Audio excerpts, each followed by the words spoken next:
Hola, hola, estamos compartiendo espacios hoy con Rayo Guzmán. Ella es escritora mexicana, nacida en Celaya, Guanajuato, que es desde donde está en este momento. Es licenciada en comunicación, maestra en educación, especialista en desarrollo humano y tanatología.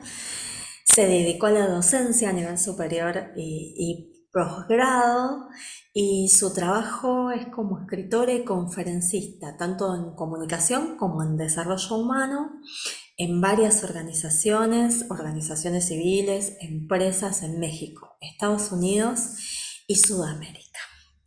Ha recibido varios premios, acreedora del premio Mujer Fortalecida del Círculo Nacional de Periodistas, del Premio Sol de Oro como escritora y conferencista mexicana e internacional, la medalla Silvia Pinal por su novela La mujer de ceniza y el hombre que no podía escribir, Premio Estella del Sur, entre otros de varias comunidades literarias. Bienvenida, Rayo, ¿cómo estás? Gracias, Belén. Muy contenta de platicar contigo y saludos desde Irapuato, Guanajuato, México. Muchísimas gracias. Personalmente soy un país que quiero mucho y ya volveré por Yo allá. también el tuyo. Por Me allá encanta Argentina. hacemos Me gusta intercambio y nos mucho. encontramos ahí. Eso. Vamos a estar hablando hoy de dos libros de una trilogía, dos que llevas, que es Cuando mamá lastima, Cuando papá lastima, y el otro que pronto vendrá, ¿no? Así es. Para octubre por ahí.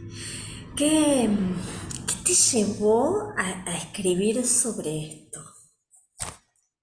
Mira, las circunstancias han sido muy peculiares en el caso de Cuando mamá lastima, que fue el que primero se publicó. Yo casi 18 años de mi vida me dediqué a la docencia a nivel superior, de posgrado, dar conferencias, talleres, pero desde niña quería ser escritora. Entonces, en el año 2011, me levanté un día y le dije a mi marido, desde mañana estás casado con Rayo Guzmán, escritora, y abandoné todo. Renuncié a la universidad, cerré mi consulta y me dediqué solamente a escribir. Comencé con un libro que se llama Regalos para toda ocasión, que son historias de mujeres, inspirados en historias de mujeres reales, porque en el año 2006 yo gano un concurso literario, una mención honorífica, en un concurso que se llama Mujeres que se atreven a contar su historia y con un texto autobiográfico. Entonces comenzaban apenas las redes sociales y por ahí, cuando nace Facebook, empieza la gente que leía mi autobiografía a comunicarse conmigo y a decirme que qué valiente, que cómo me había atrevido, que me iban a contar sus historias por si me servían. Pasaron todavía 5 años para que yo tuviera el valor de abandonarlo todo y aventarme a la aventura literaria. Pero cuando lo hago, retomo todas esas historias que tenía guardadas de otras personas para crear ese libro de regalos para toda ocasión. Después de que sale ese libro, que tengo la fortuna de en ese momento se comunica conmigo una casa editorial importante en mi país y comienzan a distribuirlo en todo México.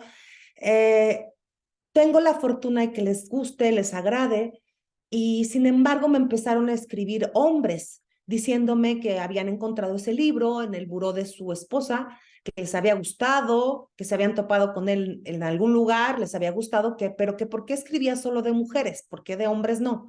Entonces yo les dije, pues porque ustedes no hablan, se infartan antes de que expresar lo que les pasa, y me callaron la boca porque empezaron a contarme sus historias. Entonces, cuando ya tenía, pues como unas 300 historias y testimonios de los varones hablando acerca de nosotras las mujeres, decidí escribir, inspirado en esos relatos, un libro que se llama Tu princesa y yo sapo, las historias que los hombres cuentan después del beso. Entonces, me percaté de algo, que en todas las historias que me habían regalado, tanto mujeres para regalos como hombres para Tu princesa y yo sapo, había una figura muy poderosa. Tanto los hombres como las mujeres hablaban de su madre. Y es que mi mamá no tiene altas expectativas que siento que nunca cumplo, es que mi mamá no le gusta ninguna de mis novias, me las espanta todas, las corre. O sea, siempre aparecía la madre, la madre, la madre. Entonces, un muy buen día del año 2015, de inicios del 2015, se me ocurre hacer una pregunta en mis redes. ¿Qué hizo tu mamá o qué hace tu mamá que te lastima? Y en un día recibí 800 respuestas. En 3 semanas tenía yo miles. Entonces cerré los mensajes, cerré todo y me llamó mucho la atención. Me di cuenta de que había una necesidad muy grande de hablar de nosotras, las mujeres que somos mamás, desde un punto de vista humano en el que nosotras ni somos superpoderosas, ni somos santas perfectas, ni lo sabemos todo. Y yo como madre también me puse a pensar en lo importante que era cambiar todas esas estructuras de pensamiento para tener una relación mejor con mi hija. Entonces comencé a leer esos relatos, los clasifiqué por tipo de mamá, por tipo de herida, y después decidí crear personajes de ficción que hablaran por todos y cada uno de ellos. Es así como surge el libro de Cuando mamá lastima, se publica, sale a la venta el 20 de agosto del año 2015. El libro está cumpliendo 8 años y es un libro que no deja de venderse, es un libro que sigue tocando corazones, es un libro que ya se ha publicado en España, que ahorita estamos viendo la posibilidad de sacar ediciones en otros países porque pues hay mucha demanda de libro y yo solamente tengo Editorial Mexicana que distribuye en México. Entonces, pues yo creo que es momento que editoriales de otros países se acerquen conmigo porque hay mucho interés. Y cuando mamá sale a la venta, cuando mamá lastima sale a la venta, de hecho ya cuando mamá lastima tiene 3 ediciones, ¿sí? Esta que es la tradicional y sencilla, esta que es la de España con editorial Caligrama, que ya viene ilustrada y en un español neutro, y tenemos la edición conmemorativa de lujo, que ha sido un libro precioso que ha sido ilustrado por un gran artista plástico que es Yuri Satarain y que tiene un prólogo de Ana Mar Orihuela y pues esa la sacamos para conmemorar los 5 años del libro hace 3 años. Entonces, cuando mamá lastima empieza a circular, empieza un boom que nunca se acaba hasta la fecha y las mismas personas que leían el libro me pedían el de papá.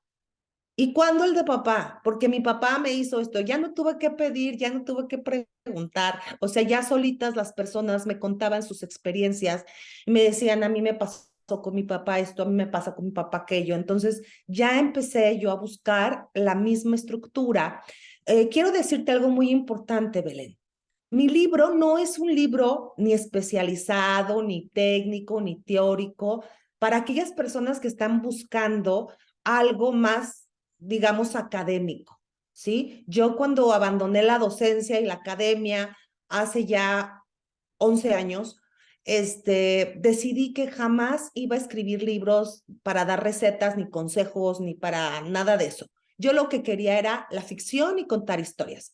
De hecho, estos libros están catalogados en el género de autoayuda de ficción. ¿Por qué? Pues porque simplemente son trabajos literarios en donde la persona va a conocer personajes y que ya si en el momento de la lectura tú conectas, te identificas, algún 20 te cae en tu cabeza, alguna revelación, pues ya es parte de ti como tú como lector, ¿no? Y entonces yo siempre los invito a que busquen terapia, a que busquen acompañamiento, a que busquen ayuda, porque eso es muy importante. Cuando se abre una herida, puedes hacer algo muy personal, muy íntimo con un especialista para que puedas aterrizar bien y sacar realmente de tu corazón aquello que te duele para transformarlo en algo valioso, ¿no? Entonces, pues esta es la historia del libro Cuando mamá lastima y la historia del libro de Cuando papá lastima, que como te digo, fue consecuencia, como ahorita va a ser consecuencia después de estos años que vamos a escuchar ahora las voces de los padres cuando a fines de este año lancemos para cerrar la trilogía el de Cuando los hijos lastiman. Bien, bien. Gracias, gracias por traer esto, ¿no? De una vez que sabes que podés hacer algo con eso y se abre y te toca y podés decir, te encontrás como, a mí también me pasa esto, está muy bueno estar acompañado por un especialista y poder trabajarlo y ya llegar a otros lugares, ¿no? Al perdón. Un poco en eso.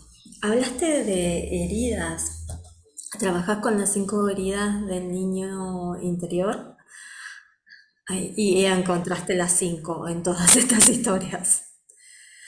Bueno, tú sabes que todos los seres humanos no tenemos una, tenemos varias, a lo mejor una dominante, pero ahí van surgiendo. Y cuando te pones a hacer un trabajo interior, te sorprendes de todas las que tienes, ¿no?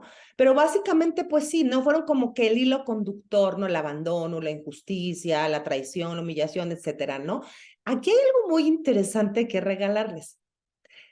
En el libro de mamá, la herida más recurrente fue la de injusticia.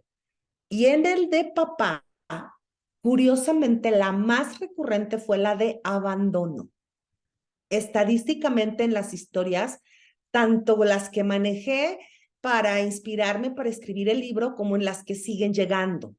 La herida de injusticia está muy marcada en el vínculo materno porque hay un hijo predilecto por parte de la madre, porque de repente me dicen, Rayo, yo soy el hijo trabajador que siempre trata de complacer a mi mamá, de cuidarla. Le junté un dinero para comprarle algún regalo y entonces decidí darle ese dinero a mamá y decirle, mamá, cómprate lo que tú quieras en tu cumpleaños.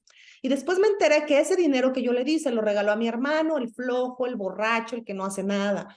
Rayo, fíjate que llego a la casa en la noche y está el plato de pan sobre la mesa y mi mamá me dice, come el que quieras menos ese, porque ese es de tu hermano, ese no lo toques. Y yo digo, bueno, que no todos sus hijos podemos comernos el pan que queramos.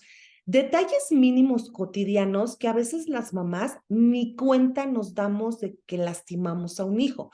De hecho, mi libro, en el inicio, en el arranque, dice, dedicado a todas esas madres, ¿no? Que por amor, desamor, ignorancia o sin querer han lastimado a un hijo y a veces ni cuenta se han dado, porque así somos las mamás. En ocasiones repetimos patrones adquiridos, todas tenemos una herencia emocional, nos configuramos desde el rol de hijas, nos configuramos como madres. Y curiosamente, cuando somos hijas, decimos, cuando sea mamá, nunca voy a hacer esto. Pero cuando eres mamá es lo primero que haces. Y entonces dices, ay, soy mi mamá, no puede ser posible, soy mi mamá. Por eso es que hay que revisar tu herencia emocional, hay que hablar con nuestros hijos, hay que aprender a escucharlos y bajarnos de ese pedestal donde históricamente, sociológicamente, nos han colocado, ¿no? Como la que da la vida, la madre superpoderosa, la que no se equivoca, la que no debe de pedir perdón jamás a sus hijos. Todas esas ideas ya deben de guardarse en el pasado para que podamos resignificar nuestro rol y tener una conciencia más plena, una libertad espiritual y emocional para tejer relaciones distintas con nuestros hijos. Maravilloso, maravilloso. Y esto también de, tampoco hay libros, ¿no? Para aprender esos dos roles en la vida. Entonces, se va haciendo, el rol se va armando y ser conscientes de que el rol se va armando conjuntamente. Entiendo también dos cosas de estas historias o que está bueno mirar. eh, Aparte de que no hay libro, ¿no? Esto realmente hay un preferido o esto también es una percepción de como hijo de que a mí me gustaría tener ese trato y no lo tengo y por otro lado también nacer en distintos momentos hace que la relación sea diferente porque todas las relaciones son diferentes, no es que eh, por más que esfuerzo que hagas, esto de ser igual con todos los hijos, ahí está, la hija predilecta. La hija predilecta, se titula este. Mira, ahí te va. En la confidencia, cientos y cientos de madres me dijeron, tienes razón, yo tengo un hijo consentido predilecto. Y no está mal, te voy a decir por qué. Porque se vale que como madres tengas un vínculo o un nexo más cercano con alguno de tus hijos, porque hay más similitud en caracteres, en formas de hacer las cosas X, ¿no? Y claro que todos los hijos me dijeron, Rayo, O sea, yo sé quién es el favorito, mis hermanos saben quién es el favorito sabe qué es el favorito, mi papá sabe quién es el favorito de mamá, pero mi mamá lo niega, dice que a todos nos quiere igual. Y esta va a ser siempre una consigna. Recordemos que lo primero que nos pasa como madres es sentir culpa. Sentir culpa de si a un hijo le va mal, sentir culpa de si un hijo se porta mal con nosotros, sentir culpa si traicionamos lo que hemos aprendido de la madre o de la abuela, y la culpa nos hace cometer muchas equivocaciones como mamás. Entonces, obviamente que una de la tendencia es que la madre diga, niegue, niegue las cosas, ¿no? De hecho, te puedes sentar con tu mamá y decirle, oye mamá, ¿por qué hiciste eso cuando yo era niño? Y te va a decir, yo no fui, que no fue tu papá, que no fue tu tía, yo no me acuerdo. Incluso yo llegué a entrevistar una madre de 5 hijos o entrevisté a los 5 hijos de una madre y parecían que cada uno tuvo una mamá diferente, que era hijo de una mujer distinta, porque cada uno va a tener una experiencia única, propia e irrepetible con su vínculo materno. Entonces, en este universo, tú lo acabas de decir, no existen libros que te van a dar una fórmula. Yo siempre cuando firmo un libro en la dedicatoria digo, espero que este libro ilumine tu corazón, porque la única intención es poner luz en lo que sientes o luz en lo que haces en el caso de que seas mamá. A mí me preguntan, ¿quién puede leer este libro? Porque mucha gente, bien viva, ¿no? Muchos papás y mamás movidos por la culpa, te dicen, yo quiero el libro, ese libro me va a ayudar a entender a mis hijos o yo quiero ese libro para mis hijos. No, no, estos libros son para todos, porque todos somos hijos y no existen los padres perfectos. Todos los podemos leer, todos están a la voz de hijos. Y si alguno es papá y si alguno es mamá, pues les van a iluminar su rol. Pero están desde las voces de los hijos y todos somos hijos y todos, sin excepción, guardamos alguna cosa en nuestro corazón. Entonces es importante decir esto, porque el universo de la maternidad y de la paternidad es que todos los días eres un malabarista y traes 20 bolas en el aire, tarde que temprano se te cae una. Y por más que practiques y por más que cursos y leas y todo, pues sí te ayudan, pero la vas a regar, te vas a equivocar porque eres un ser humano o porque vas a tener una reacción inesperada de un hijo que ha procesado su experiencia afectiva contigo de una manera que tú no piensas. De ahí la importancia de que aprendamos más que hablar con nuestros hijos a escucharlos, porque a veces suponemos como padres que lo que le decimos es de suma importancia, pero se nos olvida que no debemos suponer y que tenemos que callarnos y escucharlos. Interesantísimo esto de traer la escucha como a cualquier relación, ¿no? Esto de, bueno, conversemos lo que nos está pasando, entender que es una relación como otras y que podemos construirla, ¿no? Desde ahí, bueno, a ver qué nos está pasando acá, qué es lo que te saca tanto, como decimos acá conmigo, ¿no? ¿Qué hice? Y en este qué hice, en esto de la culpa que traías y también de los errores, se me ocurre ahí también un par de cosas en cuanto tiene que ver que puede ser esta mirada que vos decís de la abuela y mi mamá propia, del nivel de exigencia para, para tomar esos errores como, y después del otro, si yo entiendo que no hay un libro, que no hay una forma única que le puede servir a todo el mundo, que es una relación que estoy construyendo, también entender que solo puedo darme cuenta que me equivoqué después que lo hice. Claro. Y reparar desde ahí, ¿no?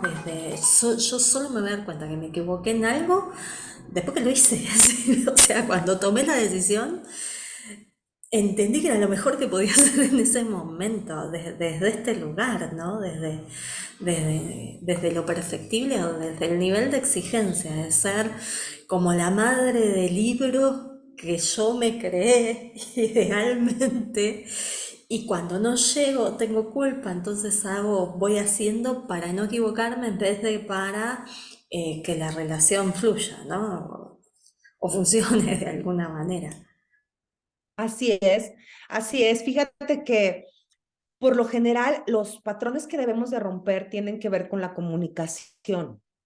con el no suponer, con el saber escuchar activamente a nuestros hijos, con el dejar de educar con violencia o con la mirada, ¿no? Que a veces sin hablar ya la mamá le entendías, sino generar una crianza que sea un poquito más evolucionada. Aquí debo de decir que a veces no es tan sencillo. ¿Por qué? Porque hay muchas personas que no han tenido el privilegio de tener una madre normal, entre comillas, que está con ellos, que se equivoca desde el amor. Hay muchos seres humanos que no han sido privilegiados con eso y que han sido educados con violencia, que han sido educados con rechazo, que han sido humillados, que han sido abandonados y que traen profundas heridas. Y mira lo que te voy a decir. Es increíble lo que la decisión y el corazón humano pueden lograr cuando se concretan, se concentran en sí mismos y aprenden a perdonar. He tenido casos de personas que después de lo que vivieron con mamá o con papá, tú dices, seguro que es un asesino, seguro que es un delincuente, porque no tiene otro destino después del desamor en que le ha tocado crecer. Y curiosamente, esas personas han sido buenos padres, han sido buenos ciudadanos y han sido personas buenas que aprendieron a transformar ese dolor tan profundo y crónico en una fuente de fortaleza porque trabajaron el perdón. Entonces, yo siempre lo voy a decir, entre más me llega la retroalimentación de mis lectores en todos los países, estoy convencida de que no existen ni fórmulas ni recetas. Hay personas que tuvieron los padres más amorosos, más consentidores y que se convierten en unos tiranos, en unos patanes. Y entonces de repente escuchas hablar de la generación de cristal, del hijo tirano, de que no hay límites, etcétera. Pero es que cada universo familiar es tan único y tan peculiar que no podemos generalizar absolutamente nada.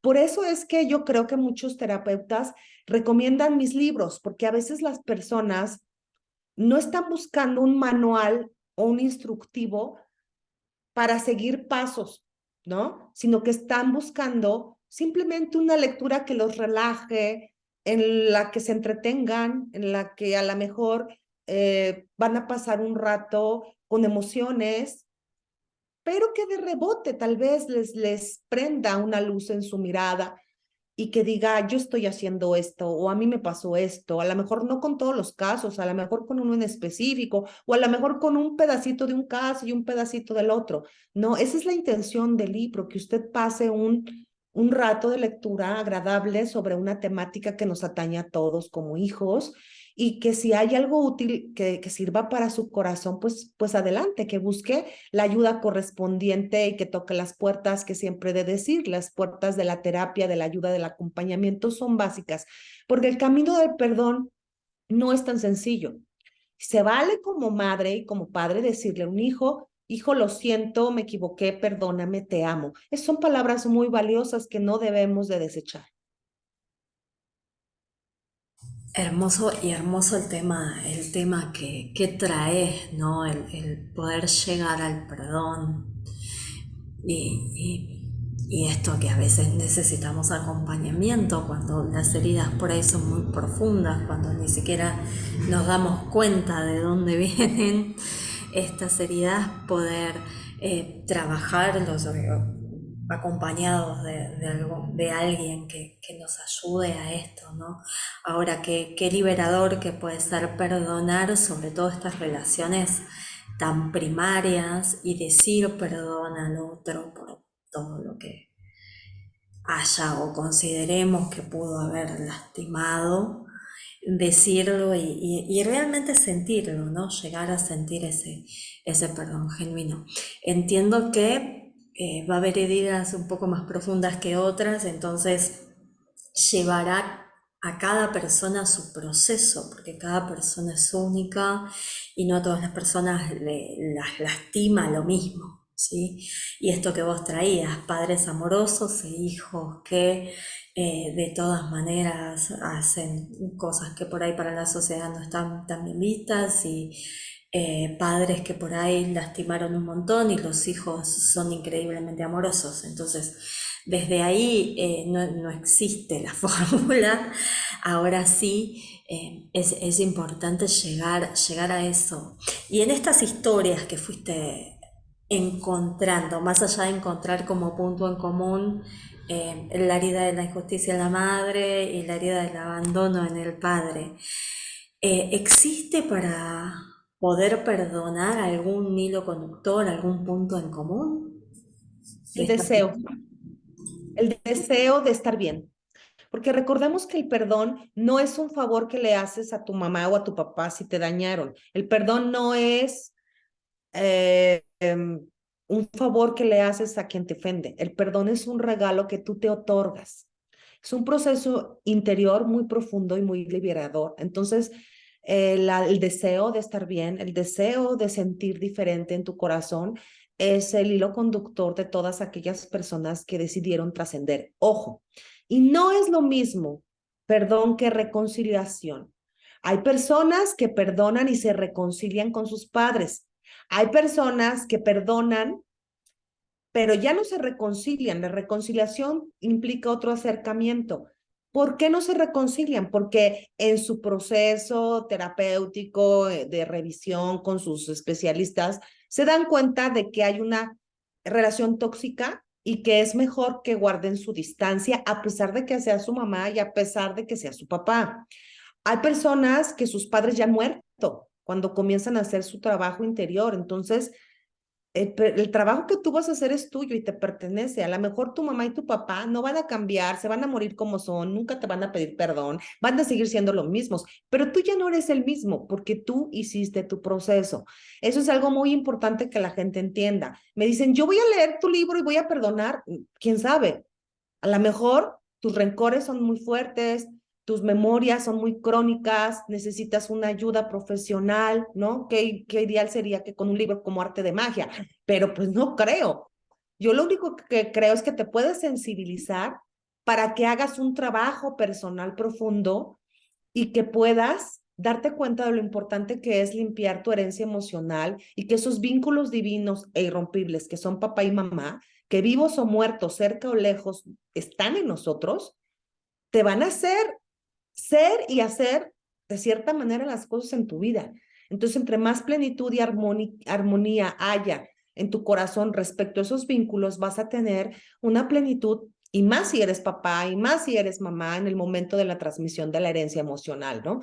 Entonces, pues eso es muy importante, ¿no? Hablar del perdón como ese antídoto hacia la amargura, pero que es una decisión, un deseo. El hilo conductor de los personajes es esa búsqueda de comprender por qué se dieron las cosas como se dieron, por qué me tocó esta mamá, por qué me tocó este papá. Por eso la importancia de que cada personaje no solamente hable de sus heridas y de su mamá, sino también de la historia de su mamá, no solamente de sus heridas y de su papá, sino también de la historia de su papá, para entender, comprender. Recuerden que la comprensión es el estado más luminoso de la conciencia y la expresión más profunda del amor, ¿sí? Para comprender, pues tenemos que saber qué pasaba. Hay gente que dice, mi madre era una maldita, era una dura, una rígida. ¿Sabes por qué? Lo has investigado, has checado toda tu genealogía emocional, saber qué fue lo que hizo y se sorprenden con las abuelas, bisabuelas, tatarabuelas o con los abuelos, bisabuelos, tatarabuelos, que vienen las heridas a veces desde varias generaciones. Entonces, se están repitiendo los patrones, se están repitiendo los pensamientos, las ideas, las formas de hacer inconscientemente. Y entonces, por eso es bueno revisar estas cosas. Y es bien bonito cuando, por ejemplo, los libros se pueden leer a partir de 13 años, ¿no? Es bien bonito cuando, por ejemplo, la mamá y el papá leen los libros con sus hijos, porque después pueden platicar, oye, a esta señora lo que le pasó, porque dices, te digo Chana para que entiendas Juana, ¿no? ¿Y qué opinas de esto? ¿Y qué opinas del otro? Yo creo que, por ejemplo, en el libro de mamá, hubo una historia que se quedó tal cual, obviamente protegiendo la identidad, pero fue la de que se titula el capítulo Lo imperdonable. Y esa historia es de las que yo digo, si esto no es perdón, entonces, ¿qué es? Porque es la historia de un hombre que se comunicó conmigo a través de redes sociales y me dijo, yo sé que usted va a venir a dar una conferencia a San José, California, en 3 meses, y yo vivo 1 hora de ahí. Yo no le quiero escribir lo que pasó con mi mamá, yo se lo quiero contar. La voy a ir a escuchar y ahí la voy a ver. El día de la conferencia, cuando se terminó, había quedado de verme con él ahí en el lobby del hotel donde fue el evento. Y ahí estaba, era un hombre delgado, moreno, de pelo largo, una coleta. Y empezó a platicarme. Cuando yo le hice la pregunta, ¿qué hizo tu mamá que te lastima? Me respondió, me quiso matar. Y comienza uno de los relatos más terribles de los que pude haber escuchado. Pero al mismo tiempo, uno de los relatos de constancia de que el perdón es milagroso, ¿sí? No voy a hacer spoiler, pero ese hombre fue entregado al Estado después de varios intentos de asesinato por parte de su madre, que era una adicta y que tenía serios problemas de salud mental.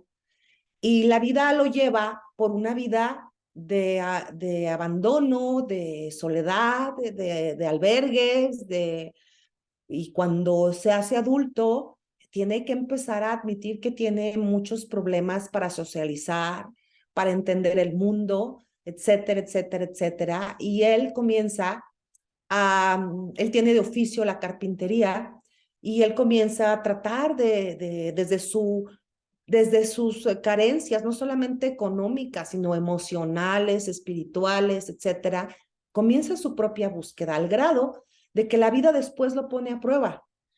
Y muchísimos años después tocan a su puerta y es su madre que acaba de salir de la cárcel. Entonces, de verdad que hay testimonios de perdón que conmueven y que te hacen entender que el dolor a veces es un maestro que te lleva a empujones hacia esos rincones de tu alma en donde hay una grandeza de la cual a veces no te percatas hasta en el momento en que decides ponerla en ejercicio. Qué bonito regalo, ¿no? También como para decir, eh, bueno, esto de entender primero por ahí que el otro hace lo que puede con su historia. Si yo me quejo, digo, mirá lo que me hizo, sin conocer la historia, sin conocer el contexto que llevó a que sucediera eso y no otra cosa, voy a estar siempre en lo mismo. Y por ahí corriéndome de ahí puedo decir, bueno, era lo mejor y yo aprendí todo lo que aprendí y la vida de ella es la vida de ella, la vida mía es la vida mía, ¿no? Como dijo como pudo hacer este señor y aprender a socializar, ¿no? Darse cuenta de eso en la vida adulta a veces habla de mucha humildad también, ¿no? Esto de dejar de llevar todo al otro, ¿no? De decir, tal me hizo, fíjate cómo es, y me enojo y me quedo y estoy en eso de decir, si me hizo tal, me hizo tal y me hizo tal, ¿no seré yo la que está, la que tal vez tiene algo que aprender de esto? Así es. Sí, así es.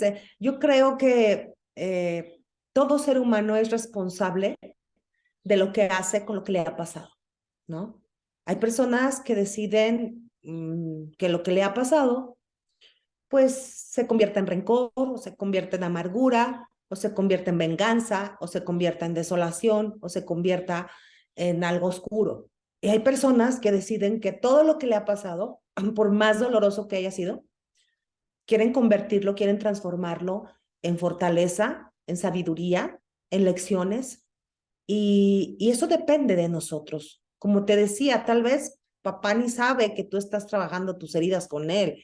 Tal vez mamá ya hasta se murió, ¿no? Pero el que tú lo hagas, el que tú lo intentes, va a transformarte a ti y de eso se trata, de la responsabilidad personal que todos los seres humanos tenemos de mejorarnos a nosotros mismos y de iluminar nuestras sombras, ¿no? Y recordemos que todo aquello que está en sombra en nosotros puede ser una fuente de trabajo personal que nos va a guiar por un camino más sabio, por un camino más feliz. Entonces, que no se nos olvide que somos seres humanos, que nos equivocamos, que cometemos errores todos los días y que el error puede ser una fuente de fortaleza, de conocimiento. Obviamente, si aprendes de él, porque si no, pues te sigues equivocando y cometiendo el mismo error porque no aprendes nada. Entonces, tenemos que ser más humanos, ¿no? Yo creo que el sentirnos más humanos con nuestros hijos nos hace más cercanos a ellos. Esto de ser más humanos en esas relaciones. Hablaste también bueno, de si ya fallecieron, si ya se murieron, si ya no están en este plano, cualquiera de las relaciones que queremos sanar. ¿Hay alguna, y esto te lo pregunto desde tu especialidad en tanatología, ¿no? ¿Hay alguna diferencia cuando ya parten, cuando están por partir? Esto de tal vez me doy cuenta ahí, me doy cuenta antes, me doy cuenta después. ¿Existe alguna diferencia en estas ganas de, ¿no? En esta llamita que nos dice, bueno, es momento de sanar en mí lo que me pasa con esta relación, ¿no? De alguna manera. ¿Existe una diferencia cuando ya partieron de cuando no? Mira, yo lo que te puedo decir es que los seres humanos somos tan únicos e irrepetibles que los duelos son así. Hay tantas formas de vivir el duelo como personas en el planeta. Digamos que podemos hablar teóricamente, ¿no? De duelos naturales, antinaturales, de que lo lógico es que primero se vaya el padre y después los hijos, de que los duelos pueden durar tanto tiempo, pero yo realmente entre más pasa el tiempo y más ando indagando desde mi lupa de escritora, me doy cuenta que las experiencias son únicas. Hay personas que, por ejemplo, han trabajado cuando sus padres ya han fallecido y han logrado una plenitud, han logrado con el adecuado acompañamiento una transformación muy positiva. Y hay personas que los tienen vivos y por más que los trabajan, no logran dar el paso. Claro que desde mi punto de vista, entre más pronto lo hagas y entre más sea en vida, hermano, en vida, pues es mejor, ¿no? Yo creo, porque tienes la oportunidad de abrazar, de besar, de sentir, ¿no? Pero hay casos que son muy particulares. Por ejemplo, casos en donde el hijo o la hija quieren acercarse a los padres y hay frialdad, hay rechazo, hay ausencia de interés en cuestión de un acercamiento físico afectivo. Y eso provoca que a veces la herida se haga todavía más dolorosa. Por eso es que no hay fórmulas en esto. No hay fórmulas. Eh, Como tanatóloga me ha tocado escuchar muchas experiencias de que está el papá o la mamá en su lecho de muerte y se acercan los hijos a pedir perdón o a buscar un perdón. De hecho, la primera historia del libro Cuando mamá lastima habla de un hombre de 70 y tantos años, ¿no? Que narra cómo cuidó a su madre en el lecho de muerte esperando que fuera un poquito dulce porque siempre fue una piedra y ni siquiera en el lecho de muerte le dijo que lo amaba. Jamás en la vida le dijo, hijo, te amo, jamás. Porque hay también esa escuela de la madre piedra, ¿no? Rígida, que no se dé cuenta cuánto lo quiero porque voy a perder autoridad. Entonces, son muchas creencias heredadas, por eso lo importante de revisar la creencia para entender de dónde viene y cómo trascenderla y cómo sustituirla por una creencia que sea más amorosa y que sea más evolucionada y que nos permita vivir en más plenitud. Entonces, yo no me atrevería a generalizar, te repito, hay personas que, que en el hecho de muerte algo ilumina, mandan llamar a sus hijos y les piden perdón a sus hijos, ¿no? Entonces sus hijos se quedan con el corazón muy en paz porque sienten que su mamá hizo conciencia de algún daño, ¿no? Por mínimo que haya sido. Pero es ir contra creencias. ¿Yo de qué les voy a pedir permiso si les di la vida y soy su madre? Y cállense, ¿no? Y soy tu madre y punto, y te callas. Yo soy tu padre y punto, y bla, bla, bla. No, hay otros casos, por ejemplo, cuando estaba escribiendo el libro de Cuando papá lastima, que la persona me decía las cosas y yo decía, es que esta herida no es de papá, es de mamá, porque la mamá es quien lo separó del padre, quien le negó al padre que viera al hijo, quien los resentimientos hacia el padre como pareja se los transmitió al hijo y lo alejó completamente. Muchos, miles de casos de hombres y mujeres que adultos descubrieron cheques rotos que habían enviado a los padres para la manutención y la mamá los rompía, rencorosa, de cómo encontraron cartas en donde el papá suplicaba poder ver a sus hijos y la madre rompía las cartas o las guardó y nunca las contestó, de cómo descubrieron que la madre es la que estuvo alejándolos del padre. Entonces, ahí era más bien una herida de mamá que de papá. Bueno, hay de ambas, ¿no? A final de cuentas se crea de ambas, pero ahí la madre tuvo una gran influencia respecto a que el vínculo se estuviera perdiendo. Incluso hay madres que dejan de hablarles a sus hijos adultos porque adultos buscaron a su padre para conocerlo o para acercarse con ellos y resulta que les gustó su papá, se llevan bien y se sienten traicionadas, se sienten en deslealtad de parte de sus hijos porque pues cómo van a querer a un hombre que a ella como mujer las afectó. Entonces, regresamos a lo básico, creencias. Lo que yo creo, transmito. Lo que yo creo, reacciono y pienso de esa manera. Lo que yo creo, me lo creo y así me comporto. Entonces, al revisar creencias, tenemos la oportunidad de revisar a profundidad nuestra herencia emocional. Totalmente, esto de poder revisar lo que yo creo, más allá que me lo creo y me lo voy creando, también lo actúo en el mundo, ¿no?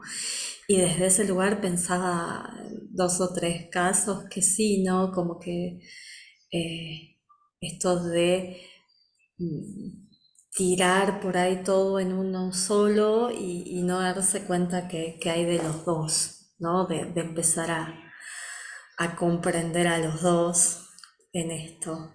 Por eso también tienen que leer mi libro La vida después de mi ex, todos aquellos que se separen.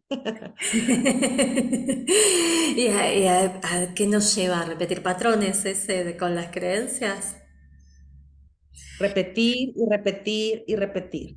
Arrepentirte, arrepentirte, arrepentirte, porque miren, por más duras y rígidas que seamos las mamás, sabemos cuando las regamos, sabemos cuando nos hemos equivocado y nos entra una culpa. Entonces, vivir con culpas toda la vida, nada más porque soy la mamá y no debo de pedir perdón a mis hijos, pues como que no está bonito. Hay caminos más sanos, más humanos para, para vivir nuestro vínculo con nuestros hijos de una manera más saludable. Que en definitiva se trata de eso, ¿no? De poder tener relaciones saludables.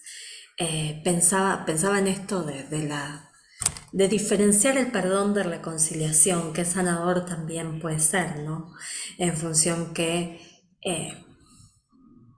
yo puedo perdonar y eso me libera a mí y veo hasta dónde es sanador para la relación, que me reconcilio o no, y también aprender a vivir con eso. Ninguna de las dos es fácil, así que cualquiera que elija tendré que estar trabajando en mi parte de la relación y en lo que me pasa a mí con eso.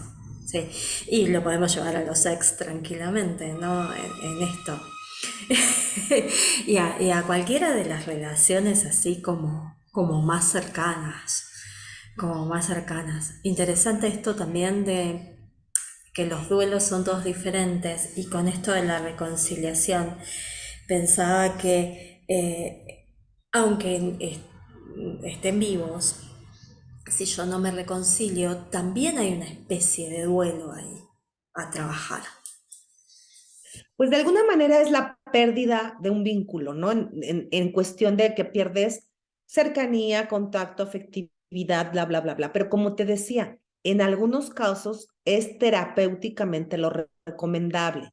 Cuando el padre y la madre son demasiados tóxicos para tu vida, haces un trabajo de perdón, más no de reconciliación, por sugerencia terapéutica, ¿no? Y sin culpa, sin sentirte culpable, ¿no? Tengo casos en los que, por ejemplo, la madre llegaba todos los días a la casa de la hija y por qué no has limpiado bien y criticaba al esposo y tu hijo, mira, este niño está muy gordo y mira la niña, la traes, ¿por qué la peinas? ¿Por qué la dejas hacer? Se convirtió en una relación demasiado tóxica que estaba afectando la autoestima de sus hijos, la autoestima de ella, la relación con su esposo, con su marido, y entonces, en muchos casos, los psicólogos, los terapeutas le dicen, ¿sabes qué? Pues pinta tu raya, ¿no? Libera, perdona, agradécele y trata de poner distancia porque está afectando el que ella no cambie, el que ella no trascienda sus patrones tóxicos, está afectando tu entorno. Y si tú quieres tener un entorno completamente diferente, que sea más sano y más saludable para tus hijos en lo emocional, pues se corta esa posibilidad de convivencia porque hay algo más positivo o negativo. O en el caso en que la madre, por ejemplo, sea una adicta, ¿no? Que tenga serios problemas. Me han llegado varios casos en donde dicen es que mi madre consume drogas, llega alcoholizada a la casa y mis hijos lo ven, se mete en problemas, se roba el dinero que tengo en la casa, o sea, muy extremos. Entonces, claro que perdonas, liberas, trabajas, pero no pones límites, ya no permites que ese vínculo siga afectando tu entorno. Súper, súper interesante para ir hacia allá, para ir hacia ese lugar y ver qué nos pasa a nosotros con eso. Siempre, y esto es una firme creencia, hay como un marcador interno, ¿no? Que nos dice hasta dónde sí, hasta dónde no, qué es lo mejor o lo que más acerca a la felicidad de todas las partes de esta familia o de esta relación familiar. Sí, porque siempre también, sobre todo en tratamiento, suele saltar esto, ¿no? De que hay una dinámica familiar y por algo las cosas se dieron como se dieron. En Así eso. es. En eso hay una dinámica de la que está bueno que podamos cambiar esos patrones, ¿no? Cambiando creencias es una de las formas en las que lo podemos hacer. Súper, súper, súper interesante. Estamos así como que el tiempo voló para nosotras hablando. Me encanta, me encanta, me encanta. En octubre entonces sale el libro Cuando los hijos lastiman y ahí tenemos la trilogía. ¿Sabes si llega a Sudamérica el libro? Sí, te lo podemos pedir. Oh, ya, comuníquense editores de Argentina porque tenemos miles y miles de peticiones de que el libro sea llevado allá Sí, y ya sí. hubo.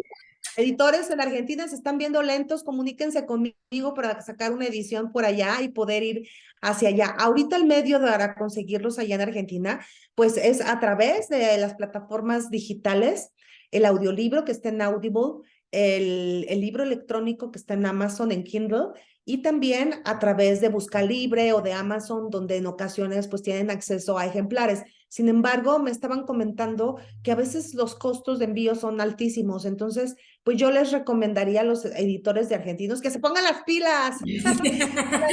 Claro que sí, que se pongan las pilas, ya vamos a ver ahí qué hacemos, si tenemos por ahí. De paso les decimos a todos quienes estén del otro lado escuchándonos, que nos manden mensajito, que les vamos a estar respondiendo, tanto Rayo como yo, a esta entrevista, ¿sí? Y quienes se quieran comunicar con vos, ¿cómo lo hacen? A través de mis redes sociales, en Facebook, Rayo Guzmán, en Instagram, Rayo Guzmán, escritora. Y ojo, porque vamos a tener un sorteo internacional por ahí en mayo, que es mi cumpleaños, y cada año en mi cumpleaños trato de hacer un sorteo para celebrar con mis lectores. Entonces, estén pendientes en Instagram, en Twitter. Me pueden encontrar como @Rayo Guzmán C y visitar mi página web en donde van a encontrar todos mis libros, todas las sinopsis de mis libros y ponerse en contacto para nuestras conferencias o talleres es www.rayoguzman.com. La dejamos igual acá en la caja de comentarios, así lo pueden acceder directamente. Muchas Y gracias, Belén. un placer, un placer. Para cerrar antes de irnos así, em, ¿en qué te cambió tu vida antes y después de poder lanzarte a hacer eso que sentías, de poder ser escritora? Pues ha sido la decisión más importante de mi vida, porque fue abandonar un trabajo y una manera de hacer las cosas profesionalmente durante casi 18 años. Y pues al principio tuve miedo, porque era ir al vacío, lanzarme al vacío, pero yo sabía que tenía que hacerlo y tenía que hacerlo porque era como que una deuda que tenía con mi niña, ¿no? Mi niña interior. Dije, ¿qué es lo peor que puede pasar? Que me vaya mal y pues que me regrese otra vez a mi consultorio, a la universidad, qué sé yo.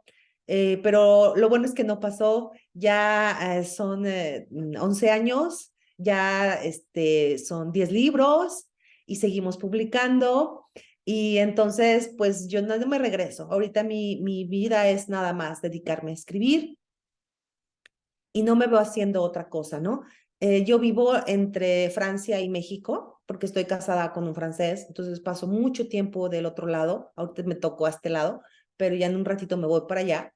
Y mi vida es muy solitaria, la vida de un escritor es muy solitaria porque tienes que estar concentrado en tus historias, concentrado en tus cosas. Eh, Bendito fortuna que tengo a mi gente que me apoya para el manejo de redes y a mi agente y a mi editorial, ¿no? Que siempre han sido de gran apoyo acá en México, siempre están conmigo a la par, apoyándome. Pero pues la vida de un escritor es muy solitaria y la mía más, porque soy muy concentrada. Entonces, para mí este tipo de experiencias de Zoom, de platicar con gente como tú, Belén, es una posibilidad de retroalimentarme con mis lectores, ¿no? De poder estar en contacto con mis lectores de otros países, de México, de todas partes, y la posibilidad de contarles cosas detrás de mis libros, ¿no? Porque a veces pues nada más conocen el libro, lo ven en librerías, lo ven en internet, pero no conocen quién es la mona que lo escribió o no saben quién es, cómo piensa. Entonces, yo te agradezco esta ventana que me abriste y la posibilidad de charlar contigo. Un placer conocerte a través de la pantalla y saber que quién es la que estaba detrás de estas maravillosas historias. La verdad es súper, súper recomendable, muy, muy interesante.